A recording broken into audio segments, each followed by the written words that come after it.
Something about quin quo quivian way. Ladies and gentlemen, let's give Mr. Alex a hand.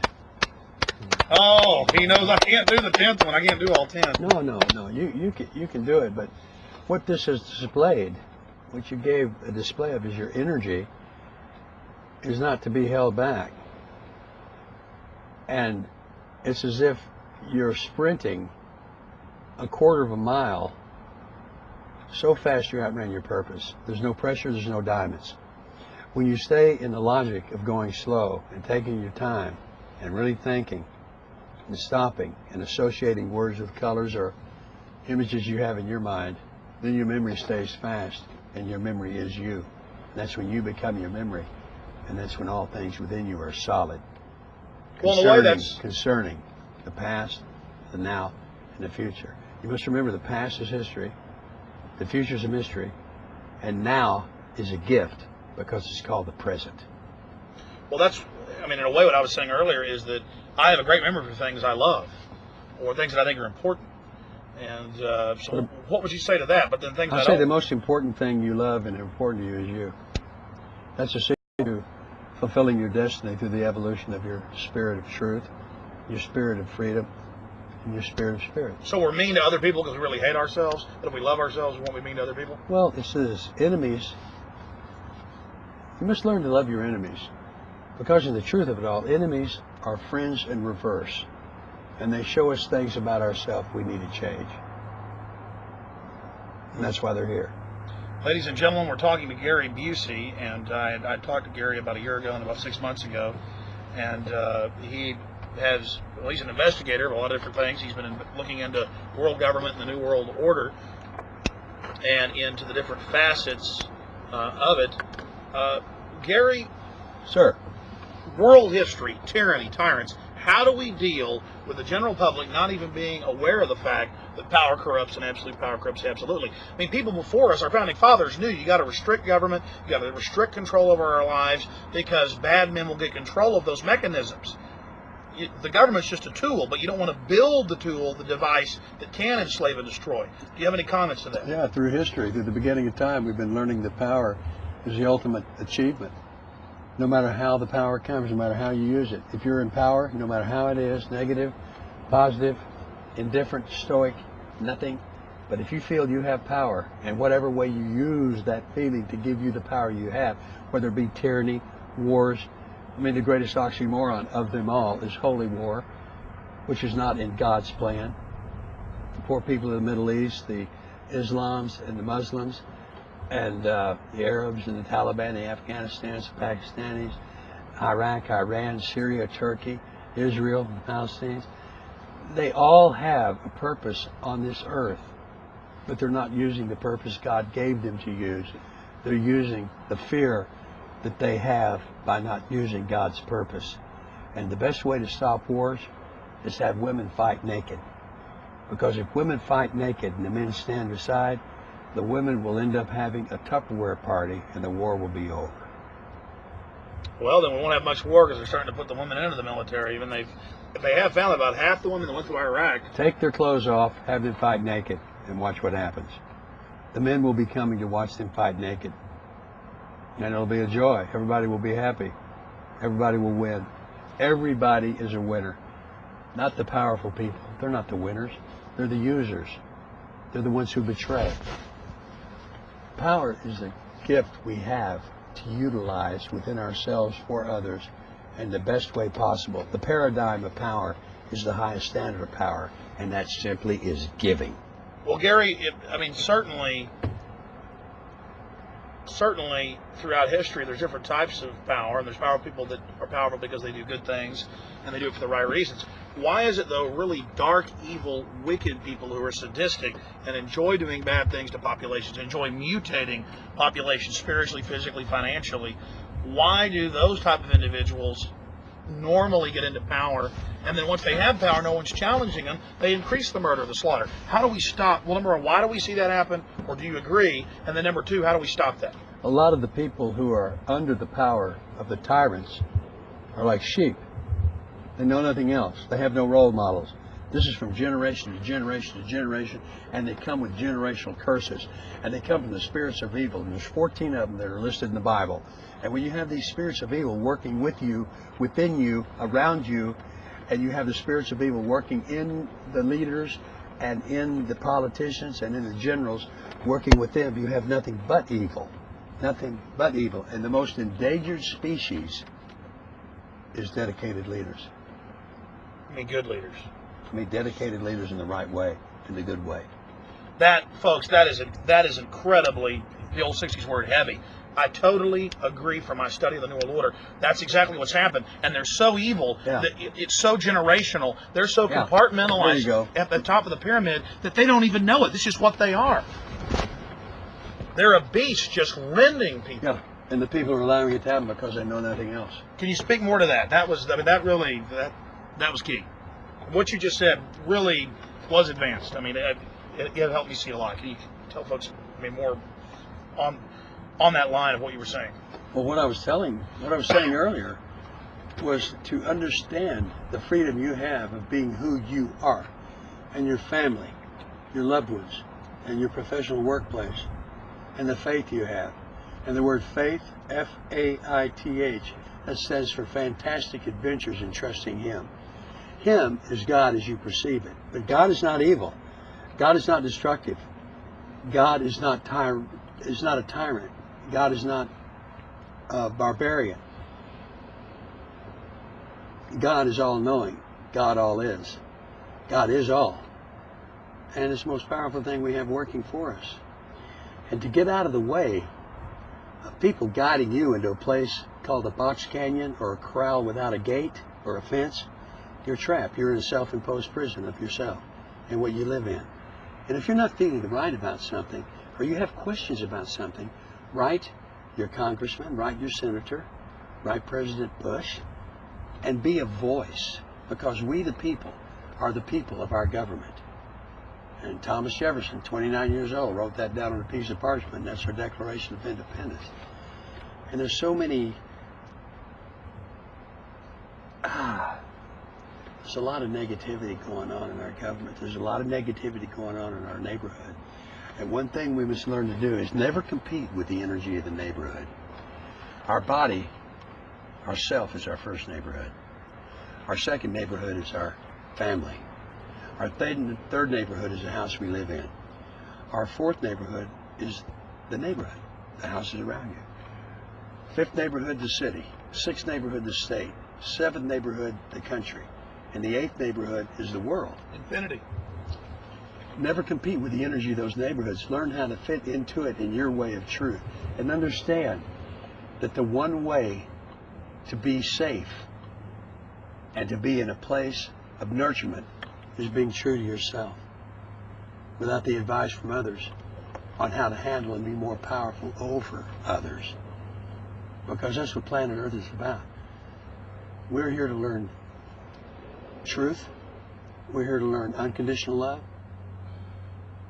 And we are here to accept all things, and knowing God will take care of us all in His way, on His calendar. Open yourself up to that. Don't live with the traditions and rituals of generations ago, because it hadn't worked. Didn't work back then, it's not working now. So get in touch with yourself and your heart. Listen to people who are saying things to you that you must listen to. And don't go, I don't need to hear that, I don't want to hear that. That's your fear coming up. And I'll tell you this, that fear is the dark room where the devil develops his negatives. And the word F-E-A-R, that spells fear, that stands for false evidence appearing real. So what you fear, you create in yourself. You have nothing to fear because you are yourself. Look for the answers in your heart. Look for the answers. People who are giving you information that's not supposed to be out because it's too good.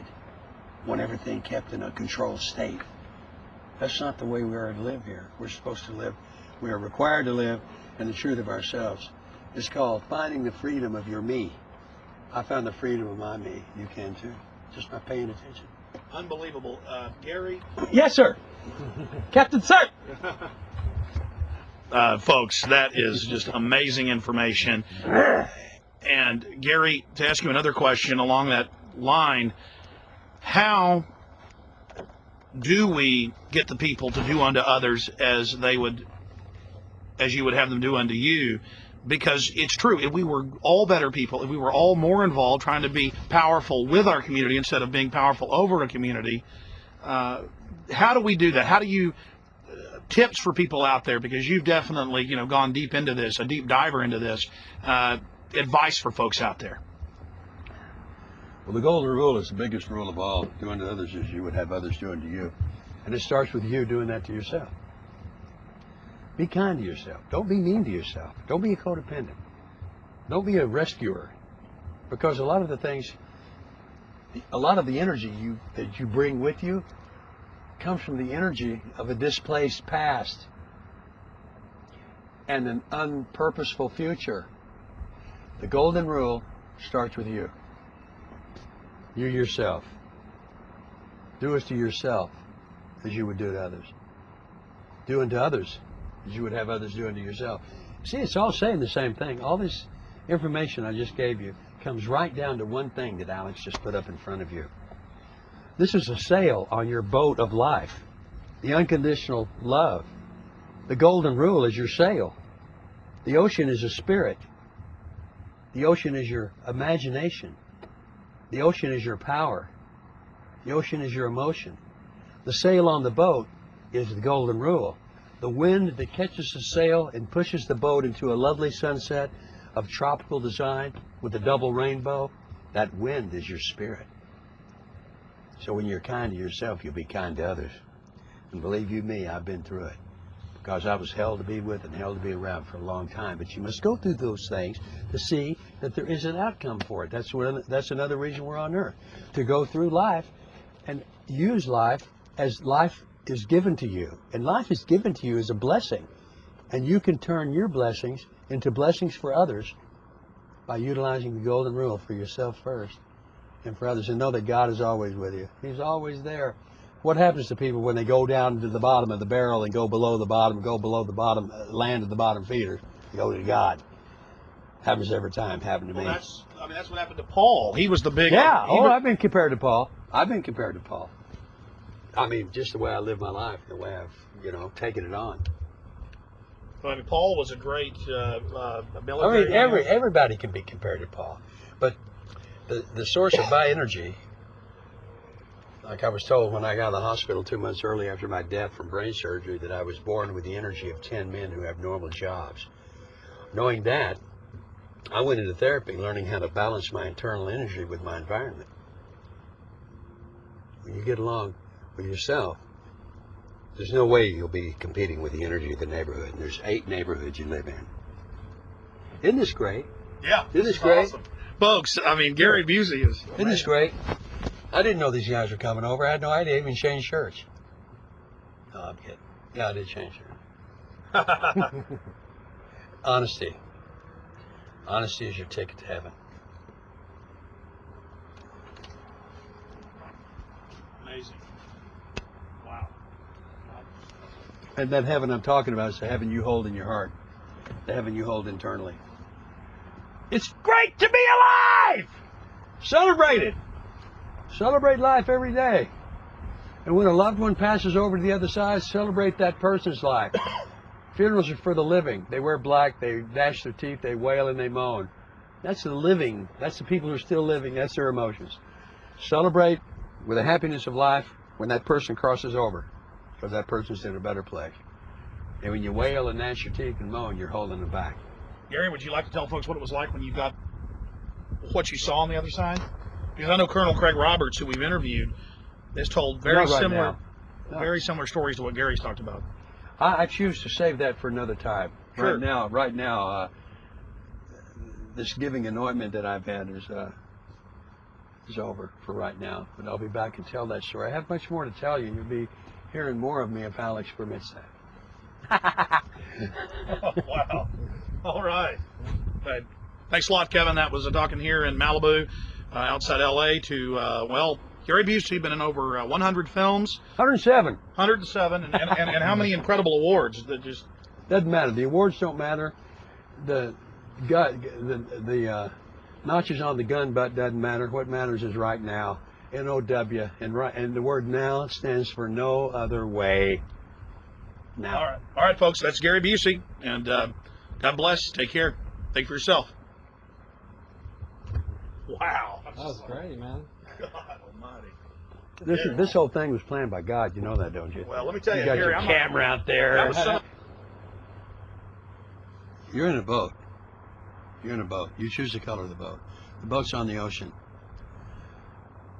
The ocean represents your spirit, your emotions, and your life. And your life that you're living is the boat. You're in the boat. You have a sail on this boat.